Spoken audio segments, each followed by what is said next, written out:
Hello my name is पदार बिन। आज मैं आपके लिए लेसन 3 का पार्ट 1 लेके आया हूँ and I want you to watch this video is very important to improve your sentences.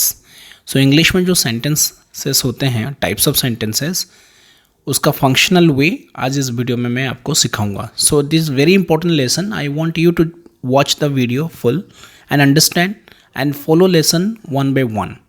सो चलिए पहले हम सीखते हैं 4 types of sentences in English. वो 4 प्रकार सेंटेंसेस से पहला सेंटेंस होते हैं डिक्लेरेटिव सेंटेंस, जिसको स्टेटमेंट कहा जाता है। इंट्रोगेटिव सेंटेंस, उसको क्वेश्चंस भी कहा जाता है। And third one imperative sentence which is known as command. And also fourth number is exclamative sentence known as exclamatory. तो न्यूली 2 टाइप सेंटेंस इंट्रोड्यूस हुआ है, वो है optative and emphatic. So I will explain you step by step all details. So now you need to understand one area of understanding with one example. जैसा कि आप यहाँ पे टाइप्स देख रहे हैं, statement, imperative, question, exclamatory, optative and emphatic. ऐसे में उसका फंक्शंस, एग्जाम्पल्स और पंक्चुएशन दिया हूँ। स्टेटमेंट में देखिए सिंपल सेंटेंस है, tell us something in positive और negative form. He is the doctor, she is not my boss, और ये फुल स्टॉप में एंड होता है। इम्पेरेटिव होता है command, order, request, advice, suggestions, और यहाँ पे come here, don't do it और फुल स्टॉप में एंड होते हैं। क्वेश्चंस में yes no question and WH questions में होते हैं, जैसे हु, व्हाट, वेयर, होम। ऐसा ही टू आस्क फॉर इन्फॉर्मेशन। यहाँ पे are you a student, can't he do it, what is your business. और यहाँ पे पंक्चुएशन क्वेश्चंस मार्क होते हैं। Another one is exclamatory, feelings, emotion, surprise के ऊपर होता है, जैसे वाओ, हाउ स्वीट और एक्सक्लेमेशन मार्क यूज होते हैं। Another one optative, wishing sentences है, happy new year, happy birthday, कभी कभी एक्सक्लेमेशन और फुल स्टॉप यूज होते हैं। एम्फेटिक होता है जो कि when we give emphasis with do, does और डिड, जैसे I do believe, I do know, I do remember, she does know it. इस तरह से हम फुल स्टॉप यूज करते हैं। So I'll explain you more details about it also one by one. Please continue watching. So now you can understand about sentence structures in English. English का sentence structures कैसा है? पहले subject, verb, then object और complements आते हैं। Complements यानी rest of words which completes a sentence. और अलग लैंग्वेजेस में ज़्यादातर सम लैंग्वेजेस हैं subject, object, verb and complements. Hindi, Odia, ये सब में ज़्यादातर होते हैं सब्जेक्ट, ऑब्जेक्ट, वर्ब। तो सब्जेक्ट के बाद ऑब्जेक्ट है और उसके बाद वर्ब है।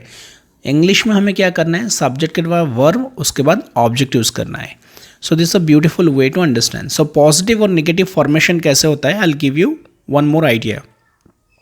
यहाँ पे देखिए 2 कॉलम्स में, पहला है positive, another one is negative. I make it fast is a positive sentence, I don't make it fast negative sentence. So difference क्या है, नेगेटिव में हमें negative auxiliary verbs with not जो इंक्लूड है वो है नॉट के फॉर्म में हम लोग नेगेटिव ऑक्सिलरी वर्ब यूज़ करते हैं, उसको कहा जाता है नेगेटिव सेंटेंस। तो जैसा कि डू, डज, डीड को हम जो सिंगल यूज़ करते हैं तो पॉजिटिव होगा और क्वेश्चंस मार्क में भी यूज़ कर पाएंगे। लेकिन नेगेटिव फॉर्म यानी डोंट, डजंट, डिडंट, नॉट लग गया। ऐसा इज, एम और वॉज, वर में नॉट लग गया तो नेगेटिव। हैव, हैज़, हैड में नॉट लग गया तो वो नेगेटिव हो जाएगा। Will, would, shall, should, can, could, may, might, have to, ought to, use to, must, need, dare, इसमें नॉट लग गया तो नेगेटिव फॉर्मेशन हो जाएगा। So now I would like to tell you about declarative sentence in details. तो declarative sentences क्या होते हैं, make a statement, it tells us something and it gives us information and it normally ends with full stop. So इसका structure होता है subject plus verb, और यहाँ पे पॉजिटिव और नेगेटिव फॉर्म होते हैं। One example I have written here, I write blog but I don't publish online. तो आई डोंट हो गया negative form, I write blog हो गया positive form. Now we will understand about imperative sentence. Imperative होते हैं command, order, request, advice, suggestion. It tells us something to do and और it tells us to do something and it ends with full stop. जैसा कि the usually क्या होते हैं यहाँ पे, जैसे कि the usual word order for imperative sentences main verb plus rest of words.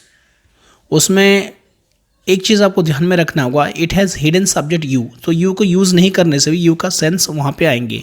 So it has positive and negative form. तो पॉजिटिव होने की जगह स्टॉप बोल दिए, किसी को तुरंत कमांड दे दिए। एंड डोंट स्टॉप, जैसे come here, go there, sit down, don't touch it, so we make imperative in this way. दूसरा चीज़ आ गया क्वेश्चंस। क्वेश्चंस में आपको ध्यान में रखना होगा interrogative sentences ask questions. So कैसे होते हैं वो? It's seeks information, punctuation mark क्या रहते हैं? Questions mark. So interrogative sentence structures क्या होते हैं? सो कोई भी WH word like who, where, whom, when, how, why, how long, how far, ये सारे WH वर्ड होते हैं। उसके बाद ऑक्सिलरी वर्ब, उसके बाद सब्जेक्ट, उसका वर्ब यूज़ करते हैं और क्वेश्चंस मार्क डालते हैं तो WH वर्ड का क्वेश्चन फॉर्म बन जाएगा। यदि WH वर्ड आप नहीं यूज़ करते हैं सो directly you can start with auxiliary form. So when you start with directly with auxiliary form like is, am, are, was, were, can, could, may, might plus subject, उसके बाद verb आ सकते हैं और कोई complements भी आ सकते हैं. So in that way we create question structures. It has positive and negative sentence formation. जैसे कि I do you like coffee, don't you like coffee, एक है positive हो गया और एक है negative questions आ गया. So in this way we can create questions mark and also we can create questions meaning with a positive and negative sense. Now let's talk about exclamative sentence. Exclamative sentence क्या होता है? जो exclamatory भी कहा जाता है. It expresses a strong emotion, surprise. An exclamation mark इसमें use होते हैं. And exclamative sentence का structure सबको सीखना होगा. जैसे what plus adjective यूज़ कर पाएंगे, उसका noun then subject plus verb, or how plus adjective adverb plus subject plus verb. So noun can be also added here with the first structures. So now we can understand one thing कि इसका single word भी हो जाए. जैसे मैं wow एक already दे चुका हूँ एक single word का structures में. So now examples के तौर पर I would like to draw your attention about what a liar she was. So what जो हो गया a liar, a can be understood as an adjective, determiner है English grammar में. Liar is a noun form, she is a subject, verb is was, an exclamation mark है. Then what an exciting film it is, how they lied, how beautiful the book was. ये हैं examples. Now please pay attention और optative. Optative क्या होते हैं? wishing sentences होते हैं. इसमें positive में end होता है. And remember one thing, मेग और एक्सक्लेमेशन मार्क में एंड होते हैं, फुल स्टॉप और एक्सक्लेमेशन मार्क. सो नाउ इसका नेगेटिव फॉर्म नहीं होते हैं ज़्यादातर. May God bless you, have a sweet dream, happy birthday to you. Now will focus on emphatic. Emphatic sentence जिसमें हम जोर देते हैं, it gives emphasis to the statement. और ज़्यादातर यहाँ पे पॉजिटिव में ये इसको यूज़ किया जाता है और इंग्लिश का simple present and simple past ज़्यादा यूज़ होते हैं. I do remember it, she does plan to do it, और how did she he did see her that. थोड़ा सा कट गया है. This is the examples that I share with you. Now we need to understand one note that there are different types of sentences in English that can make sense of understanding the types of sentences without following the grammatical rules as per sentence structures. कभी कभी grammatical rules नहीं use करके भी sentence को structure को change करके आप sense ला पाएंगे in English communication. जैसे कि अभी one of examples, two speakers are there, one name is अभी. अभी का statement है I want you to do it now. सो इसको एक स्टेटमेंट की तरह यूज़ किया, लेकिन ये कमांड है, एक इम्पेरेटिव सेंटेंस है. Now another example, Anshu, I am not feeling cool in the room. इसका हिडन मीनिंग ये आ गया कि can you increase the cooling temperature of AC. So with the help of statement also we can create the sentence structures, जो कि grammar में हमें सिखा गया इम्पेरेटिव डायरेक्ट मेन वर्ब से यूज़ होते हैं. But it doesn't mean that we will only follow that one. We can create many sentences to improve our English communication. So here I emphasized and also gave you beautiful idea about statement, imperative, questions, exclamatory, optative and emphatic. जब ये 5 sentence मिल जाते हैं, ये 3 sentence create करते हैं. वो होता है simple sentence, complex sentence and compound sentence. आपको ये 3 सेंटेंस सीखना है और ये आपका बहुत बड़ा अचीवमेंट रहेगा if you really improve your simple, complex and compound form. So यहाँ पे एक छोटा सा video that I share with you. I want you to please join this learning sessions and continue watching many videos to know more about it. So thank you for watching and learning.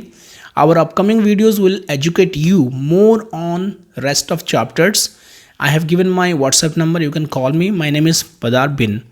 So please watch lesson 3 part 2 को आप ज़रूर देखिए and contact us for online sessions, will definitely get back to you. Wish you all the best and have a good time.